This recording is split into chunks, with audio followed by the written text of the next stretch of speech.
Buenos días, buenas tardes, buenas noches, como en cada ocasión. A todos los suscriptores de Compliance Sin Fronteras, en este nuevo podcast estoy acompañado por una persona referente en España en temas de compliance, que es Miquel Fortuny. Hola Miquel, bienvenido. Buenas tardes, buenas noches, buenos días. Gracias, Jimena. Para mí es un auténtico honor. Lo primero, un orgullo profesional y un placer estar aquí contigo, con todos vosotros. Vamos. Bueno, estoy segura que será más que enriquecedor porque vamos a tratar uno de los temas más interesantes y que está sobre la mesa, no solamente en los consultores, sino también en las organizaciones, que son los estándares ISO y UNE y cómo estos estándares fomentan o no esta cultura de compliance, que es uno de los grandes debates que se ha generado, ¿no? Correcto. Realmente la novedad del estándar no es tal, sino que existe de toda la vida en otros ámbitos de riesgo, ¿no?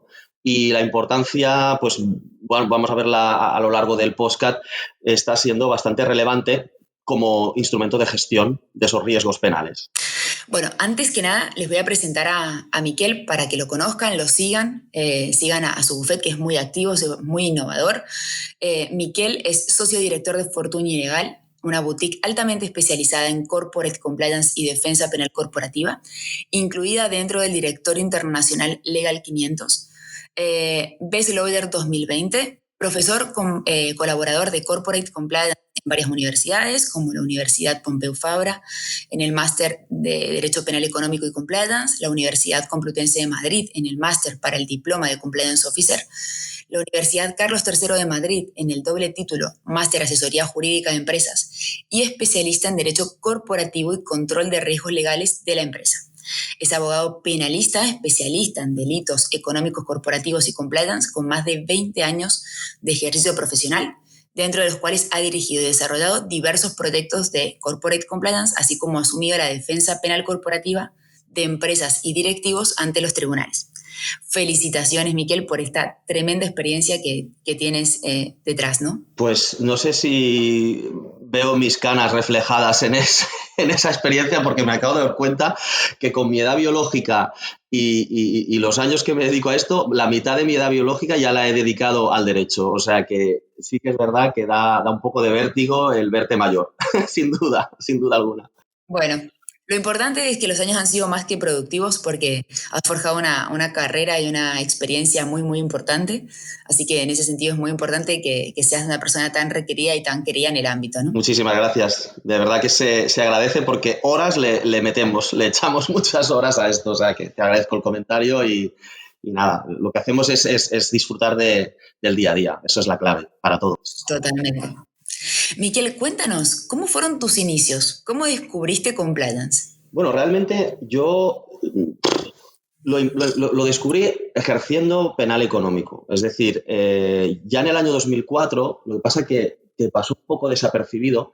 En el año 2004, los que nos dedicamos ya entonces al derecho penal económico, el artículo 31.2 del Código Penal Español estableció una cuestión que era que las empresas debían responder solidariamente de las multas, de las penas, por tanto, de las multas económicas que se impusieran a personas físicas que hubieran delinquido en nombre o por cuenta de la compañía. Es decir, ya en 2004 el germen del actual compliance apareció en España y, claro, en ese momento pues no se le dio más bombo y platillo que un texto en el BOE.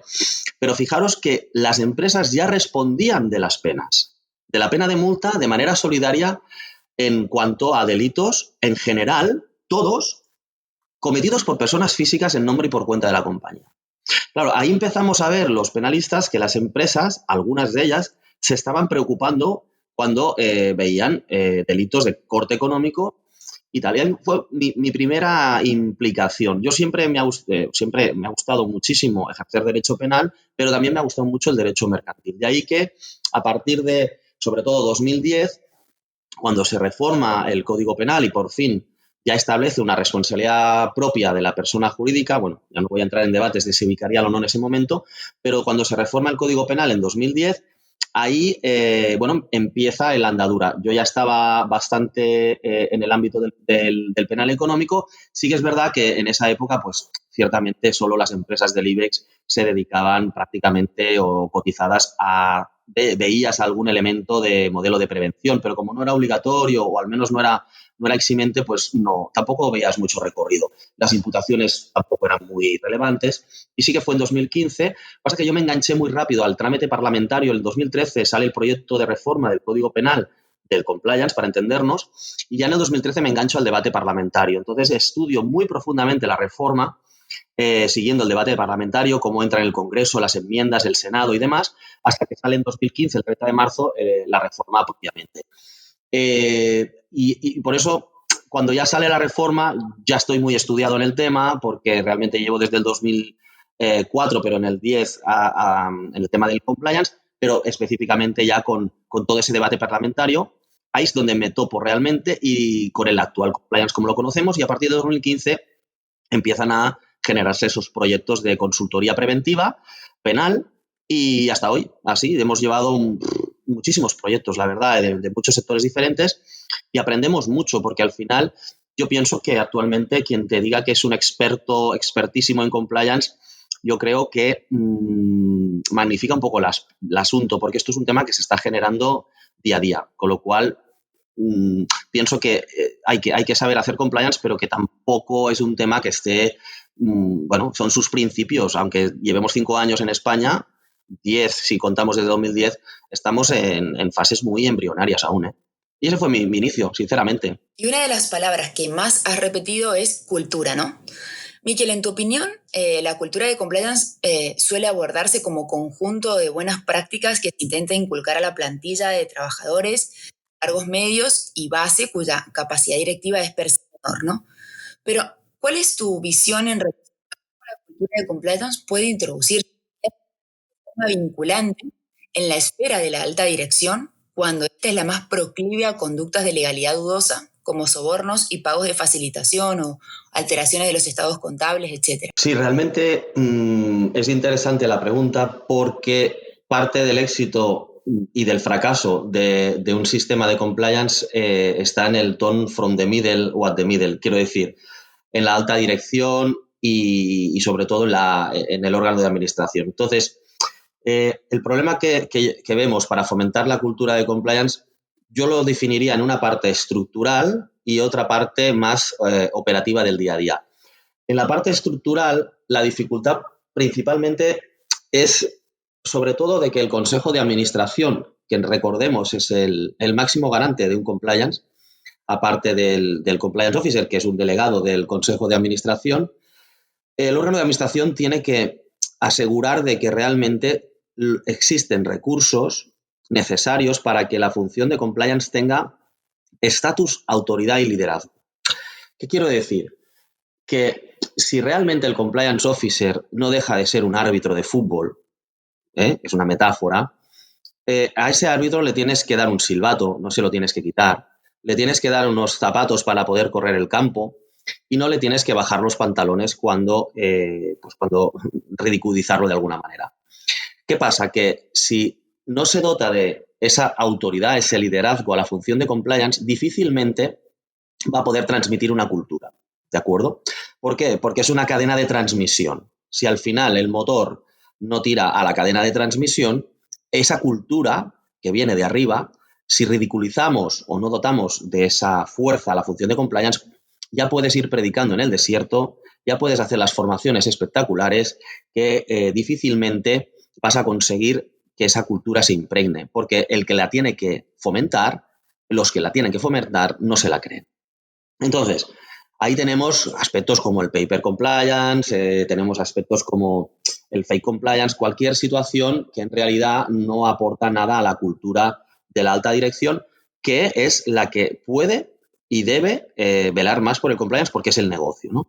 Entonces, hacer visible la función de compliance, dotarla de dinero, dotarla de personas capacitadas, porque vemos muchas veces que se pone la función de compliance a cualquier persona que no está capacitada, dotarle de esa, como digo, esa formación específica también y hacer visible esa función de manera que esté estructuralmente bien dotada.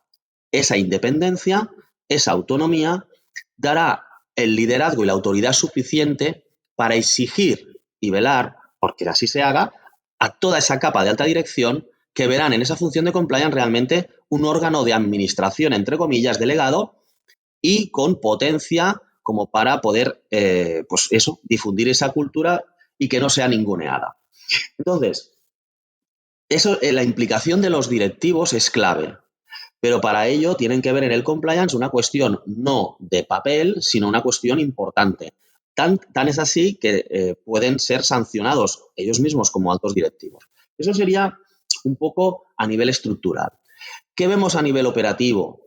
Bueno, implicar a esos directivos en la toma de decisiones de compliance a través de comités de apoyo de la función de compliance, a través de comités asesores de la función de compliance. Es decir, que no vean a la función de compliance como algo que está paralelo a la organización, sino que ellos pueden servir, son proveedores de esa función de compliance. Eso por un lado, ¿no? Luego, por ejemplo, podrían implicarse en aspectos como la formación, haciendo ellos mismos, los altos directivos o mandos intermedios, pero hablamos de altos directivos, formación en focus group. Es decir, que ellos sean los formadores, ¿por qué no? De manera que verían de esa forma los problemas a nivel de negocio y a nivel de sostenibilidad de negocio que una mala gestión de compliance en sus procesos internos y en sus procedimientos dentro de sus áreas de negocio podría ocasionar.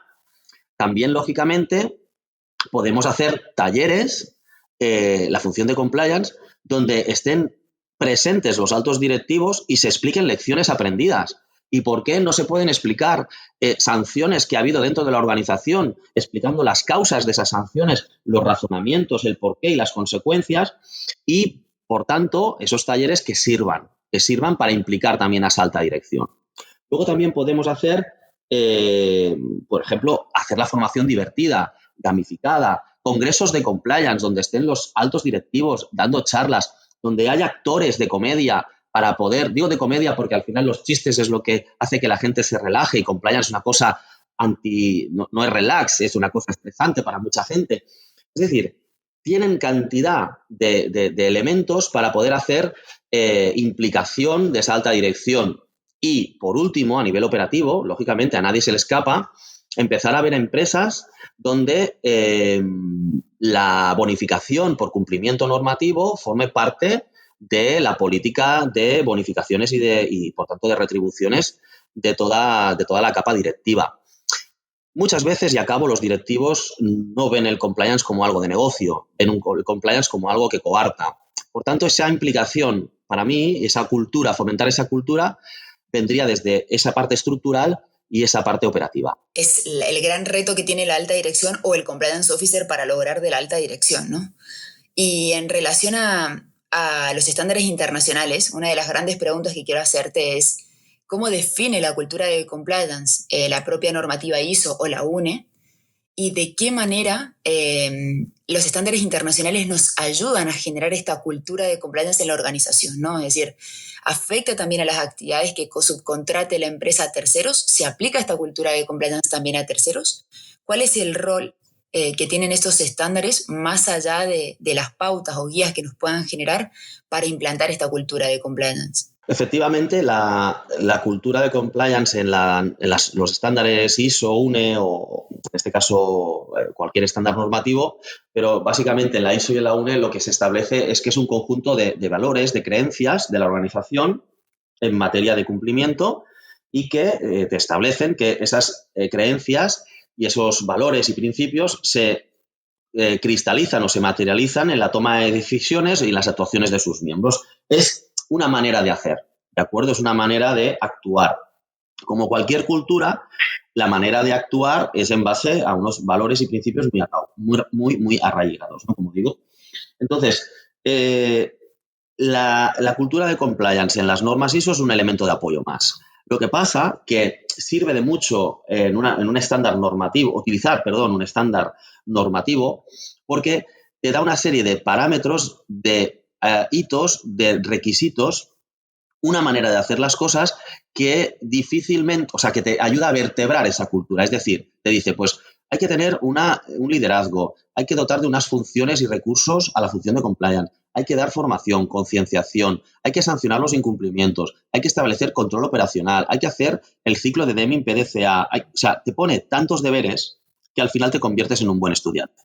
¿De acuerdo? Es decir, lo que te permite la ISO es utilizar un instrumento vertebrador, en mi opinión, para generar esa cultura de manera automatizada, ¿de acuerdo? De manera que estás interiorizando una manera de hacer que al final se convierte en la manera de hacer, en los valores y en la forma de actuación de esa empresa. Aparte, te permite tangibilizar, porque el concepto cultura de compliance, como cualquier concepto cultural, es un concepto muy etéreo, quiero decir, es cero tangible, por decirlo así.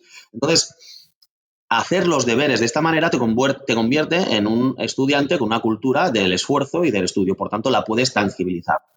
Además, te permite utilizar un lenguaje común a toda la organización. ¿Por qué? Porque hay un capítulo de definiciones, son consistentes además, y te permite, por tanto, utilizar un lenguaje común, que la organización se identifique con ese lenguaje. Y son normas de alto nivel. ¿Qué quiere decir? Son normas que no solo gestionan riesgos penales o de compliance, como ahora va a venir la 37.301, sino que además son hermanas de otras normas ISO que utilizan la misma jerga y la misma nomenclatura, con lo cual es fácil integrarlas dentro de una organización porque en todos los ámbitos del riesgo se utiliza la misma jerga y la misma nomenclatura. Entonces, de cara a terceros, además, te permite hacer visible esa cultura de compliance, no con un sello de una certificadora, sino simplemente que los grupos de interés vean que esa empresa, si el Código Penal o la norma sectorial de Marras te pide que cumplas, lo hace de manera sobrada, es decir, no escatima en recursos. Entonces, eso te permite, sinceramente, estar a un nivel que los grupos de interés lo pongan en valor y sea totalmente tangible a la hora de hacer negocios. Yo lo veo en mi opinión, la facilidad de generar una cultura de compliance es a través de esa manera de hacer que te dice cualquier estándar normativo, que además no olvidemos que son estándares que normalmente están muy testeados a nivel internacional y por tanto tienen un valor añadido y una gran experiencia detrás. Y además de lo que mencionas, además es importante tener en cuenta las diferentes estructuras societarias de las empresas, ¿no? Y no podemos tratar a una cotizada de la misma manera que una multinacional, a una ONG, a una fundación e incluso a las pequeñas y medianas empresas, ¿no? Siempre mencionamos que la clave será la proporcionalidad y adaptar, digamos, esa estructura de la empresa para que no obstaculicemos el normal funcionamiento de la empresa y la tratemos de acuerdo a su singularidad. Me imagino que en tu ámbito profesional te has encontrado con diversas estructuras societarias. ¿Cuáles serían las claves del éxito de implantar un programa de compliance, incluso un programa de formación que genere cultura de compliance para empresas de tamaño medio o pequeño, ¿no? Que tengan particularidades? Incluso me ocurrió una vez que tenía muchísima actividad operativa, digamos, de fábrica, y en ese sentido era muy importante tener en cuenta las diferentes, digamos, jornadas laborales de estos operarios, etcétera, y las diferentes operativas geográficas que pueda tener también la organización, ¿no? Sí, ciertamente la pyme, el problema que tiene con el compliance es que lo ve como una cosa impuesta y no lo ve como una cuestión de una oportunidad de profesionalizarse. ¿Qué quiero decir? El compliance lo que hace es analizar procesos. No hace nada más que analizar procesos e integrar la ley en esos procesos, simplificando mucho. Entonces, la pyme normalmente adolece por falta de recursos también, de esa profesionalización y, por tanto, está asumiendo muchas veces ya no riesgos de compliance, sino riesgos operacionales de sus propias actividades, al menos en determinadas áreas. Lo que vemos es que, efectivamente, la pyme tiene que ver el compliance como una cosa a construir en el tiempo, es decir, no como, que a veces me ha pasado, no como un seguro de lo compro y ya tengo el seguro. No, esto es construir un compliance, puede llevar de 5 a 10 años perfectamente. ¿Por qué no decirlo y reconocerlo? Y no vender un compliance como la panacea, usted compra esto y de golpe y porrazo es ético. No, el pelo hay que crecerlo y yo tengo melenas porque me he dejado el pelo largo durante muchos años, ¿no? O sea, no podemos pasar de ser calvos a tener melena en cuestión de minutos. Entonces, esto es lo mismo. Yo creo que la pyme tiene que ver que tiene que ser proporcionada a su dimensión y a sus recursos, entonces tiene que saber elegir muy bien un plan de acción para implementarlo, pero lo tiene que ver sin duda alguna, Jimena, a mi modo de ver y por mi experiencia, como una oportunidad de profesionalización de los procesos. Ya no como un tema de cumplimiento, sino de profesionalización. Y esas son las ventajas que le va a dar el compliance y, en el fondo, es lo que la pyme de alguna manera está viendo. Luego, ¿qué pasa? Bueno, pues lo que tú comentas, ¿no? La formación y la concienciación interna es muy importante. La pyme tiene los recursos que tiene y para mí el éxito de un buen plan de formación en una pyme muchas veces pasa por que la formación sea totalmente concienciación y sensibilización, ¿de acuerdo? Es decir, que esté enfocada a verdaderamente que vean que esto sirve. Porque una empresa grande lo compra porque lo necesita, pero una empresa pequeña no lo necesita, al menos es su primera impresión. Entonces tienen que ver, yo creo que las sesiones de formación tienen que ir más por la concienciación. Evidentemente el lenguaje tiene que ser el apropiado. Tenemos que huir del artículo. Evidentemente hay que citarlo, pero no hay que hacer una formación para abogados o para consultores, hay que hacer una formación comunicativa. El lenguaje tiene que llegar. Esto es un proceso de comunicación. No por decir más palabrejas sabe uno más. Al contrario, uno sabe más cuanto más sencillo lo explica. Entonces, debemos utilizar el lenguaje apropiado. Eso sería fantástico. Luego tenemos que seleccionar muy bien las capas de formación. Entonces, tenemos que seleccionar capa formación directivos, capa formación operarios, capa formación administración y asociarles los procesos y los riesgos que en cada área están asignados a compliance. De manera que vean que en el fondo no es nada más que lo que hacen día a día, pero entendiendo que si alguien comete algún incumplimiento, pues la consecuencia no va a ser solo para esa persona, sino que puede ser para toda la organización. Entonces, esa construcción en un proyecto de formación tiene que ir, sobre todo, muy adecuada en el lenguaje, a mi modo de ver, muy adecuada en utilizar capas de diferentes capas, tiene que ir de lo macro, pues de lo que es la responsabilidad de compliance y demás, a lo micro y sobre todo, que se incluya dentro del programa formativo de la propia empresa.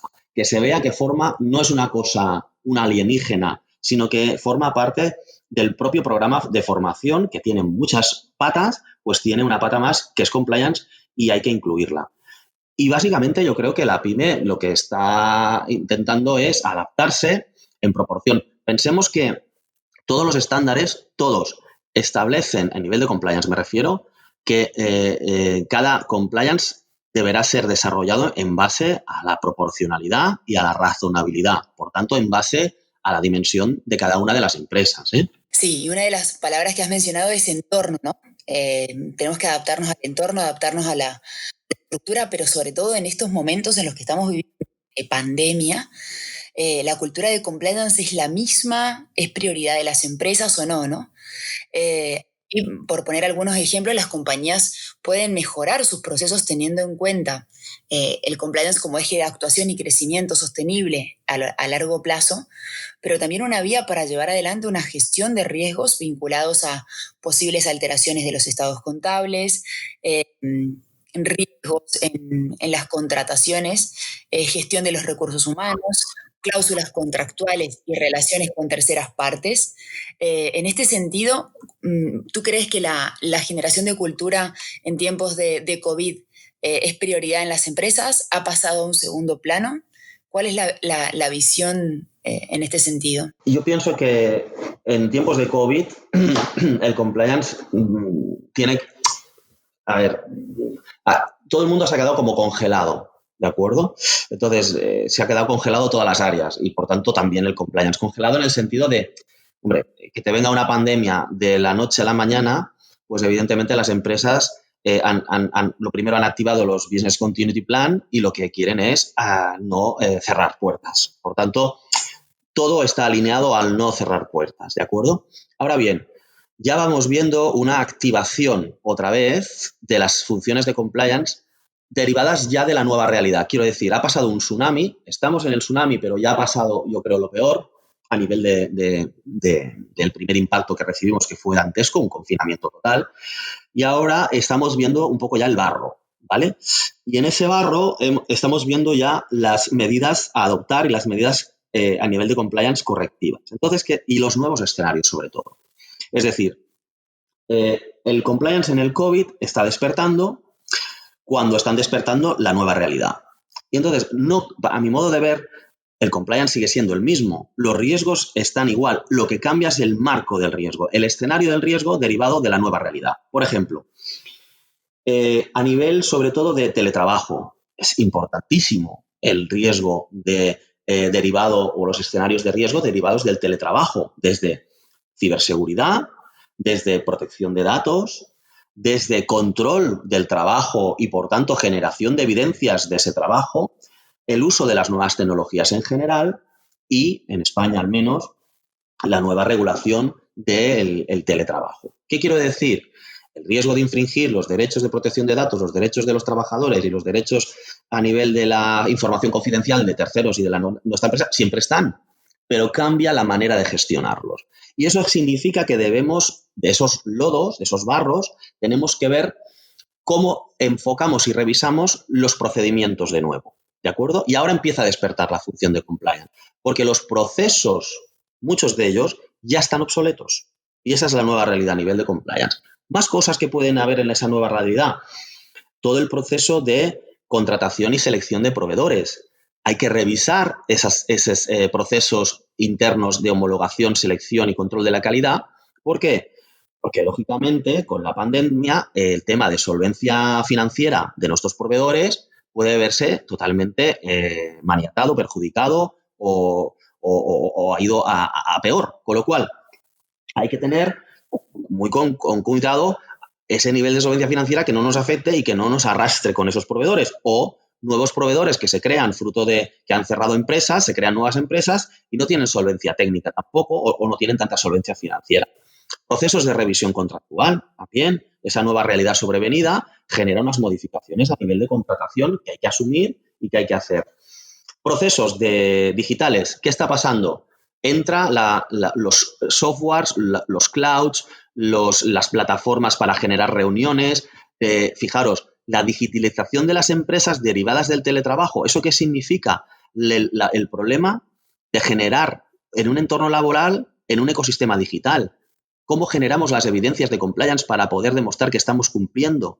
¿Cómo podemos asegurar de que no se están utilizando ordenadores personales para fines profesionales? Toda una serie de nueva realidad a nivel de compliance que hace que cambiemos los procedimientos. A nivel, y acabo, dos cosas para mí importantes. El riesgo de corrupción, que creo que se va a incrementar post-crisis. Quiero decir, hay un escenario contextual, un marco propicio para los sobornos, las comisiones, los favores, porque hay menos oportunidades de negocio. Con lo cual, habrá un incremento en esos procesos de contratación del riesgo a nivel de corrupción. Y acabo con los incumplimientos ocultos. Hemos tenido que relajar controles porque estábamos en Business Continuity Plan y habrá unos incumplimientos ocultos que van a aflorar en los próximos años. Y hay que estar atentos, como función de compliance, a saberlos ver y saber reaccionar en consecuencia. Para mí ese sería el entorno donde nos movemos ahora. Sí, estoy segura que mientras tú y yo estamos hablando en este momento, dentro de unos meses habrá algún escándalo corporativo que tenga lugar mientras estamos hablando, ¿no? Porque es como dices, es un ámbito propicio a esta generación de riesgos. Mi opinión en este sentido es, cuando yo pensé que con el inicio de la pandemia la prioridad última de las empresas iba a ser compliance y la verdad es que el panorama que he percibido es diferente, ¿no? Las empresas les ha preocupado todo esto, les ha preocupado gestionar los riesgos y tener un crecimiento sostenible a largo plazo. Y en este sentido, la pregunta es, ¿cuál será la visión a 5 o 10 años, ¿no? ¿Cómo nos encontraremos a 5 o 10 años en relación a los grandes objetivos de la cultura de compliance a nivel global? Es interesante porque yo me voy a... Sabes que soy de los que me gusta mojarme y, por tanto, lo que voy a hacer es hablar, en mi opinión, lógicamente. Yo creo que el futuro del compliance está en la legitimación del compliance. Es decir, que los compliance, los sistemas de compliance realmente formen parte del gobierno corporativo. es decir, como un requisito o un objetivo estratégico de cualquier persona jurídica. No solo de las cotizadas, que ya tienen sus comisiones de riesgos y demás, sino de cualquier empresa tiene que ser un objetivo de gobierno corporativo. Luego, pienso que en la era pospandemia van a tener que salir líderes disruptivos, que pongan la ética en el centro del campo, no en el córner. ¿De acuerdo? Que pongan, utilizando un símil futbolístico, la pelota en la mitad del campo, donde la vea todo el mundo, y no la pongan en el córner donde no la ve nadie. Y esos líderes disruptivos pues tendrán que salir precisamente por lo que decíamos al principio, para poder integrar y fomentar esa cultura en la alta dirección y en los mandos intermedios. Protección real de los alertadores frente a las represalias. En el momento en que estamos, para mí, en mi modo de ver, una de las carencias del compliance para que se fomente una cultura de compliance es que se sabe positivamente que no se van a recibir denuncias. Primero, porque no se clarifica dónde está el canal muchas veces, cómo se utiliza, sobre todo los usuarios no saben qué consecuencias tiene para mí, no quiero líos, tengo que denunciar a un alto directivo, este tiene mucho poder, me van a represaliar. Eso hace que la cultura, en el fondo, quede totalmente coartada, porque si al final ves que no sirve para nada y que no hace falta denunciar porque lo que vas a recibir es un bandazo y fuera de la empresa, esto realmente la cultura no acaba de cuajar en ese sentido, al menos la cultura desde el punto de vista del canal de denuncias como elemento importante a nivel de compliance. Luego también pienso que una de las patas de futuro tiene que ser el blindaje de la función de compliance ante las represalias. Tiene que ser que la función de compliance tenga una verdadera independencia y que forme parte del core del gobierno corporativo. No debemos olvidar que está al servicio del accionista y, por tanto, muchos de los fraudes son ocultos para el accionista y el consejo son los ojos del accionista y el compliance son las gafas del consejo. Con lo cual, hay que blindar, a mi modo de ver, la función de compliance desde inicio, en el sentido de que realmente tenga esa actuación. Y también hay que dotarle de un secreto profesional, porque al final es muy pernicioso para las empresas que el compliance officer no pueda tener el secreto profesional, sea del tipo, si es abogado, si es consultor, si es economista, da igual. Hay que dotarle de un secreto profesional porque está en juego el derecho de defensa. Y luego, pero no menos importante, pienso que las administraciones públicas, el sector público, deberían dar ejemplo. Deberían dar ejemplo en el sentido no bíblico del término, sino en el sentido operativo. Si vamos a prohibir a las empresas contratar con la administración pública, si tienen, por ejemplo, condenas por fraude, corrupción, medio ambiente, salud pública, y las castigamos hasta el punto de que ya no pueden ser players del mercado público, ¿por qué la administración pública no también premia refuerzo positivo, como hacemos con nuestros hijos, cuando las empresas cumplen? ¿Y por qué no se fomenta y se promueve en un proceso de contratación pública que las empresas tengan implantados modelos de gestión de compliance que sean o no certificados, pero que sean empresas impolutas? Entonces, la administración pública a nivel de compliance puede fomentar y promover que las empresas vean el compliance como algo útil y como algo de negocio, y que la ética, y que se puede hacer negocios con ética, y que la ética es un negocio en sí mismo también, ¿no? Por eso yo veo, al final, y acabo, hay